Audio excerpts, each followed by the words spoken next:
বন্দে মাতরম, বন্দে মাতরম। রেগা থেকে মহাত্মা গান্ধী নতুন নাটক শুরু করেছেন।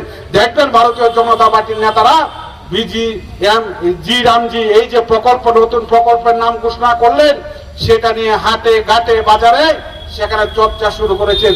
125 দিনের কাজের নাকি ব্যবস্থা করা হবে। যেই সরকার, যে পঞ্চায়েত 100 দিনের মধ্যে 50 দিন কাজ দিতে পারে না, সেই সরকার মানুষের কাছে বলছেন 125 দিনের সেখানে কাজ দেবেন বৎসরে। নতুন ভাবে সেখানে মানুষকে বিভ্রান্ত করছেন। সেই বিভ্রান্তে আমি অনুরোধ করব, সেই বিভ্রান্তে আপনারা পা দেবেন না।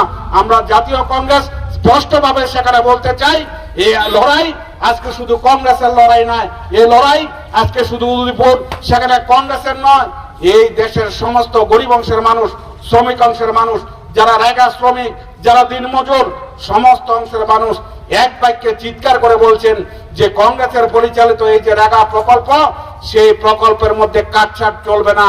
রেগা প্রকল্পের মানুষের কাজের সেখানে সুনিশ্চিত সেখানে ব্যবস্থা করতে হবে।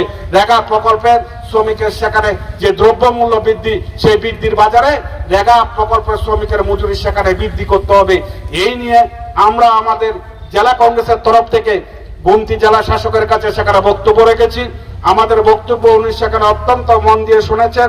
উনি আমাদের বক্তব্য শুনে সেখানে সমর্থন জানিয়েছেন এবং উনি বলেছেন উনি ওনার ঊর্ধ্বতন কর্তৃপক্ষের কাছে আমাদের সেখানে বক্তব্য তুলে ধরবেন। আমি আপনাদের কাছে সেখানে অনুরোধ করব, আজকে কর্মসূচি এখানে শেষ নয়।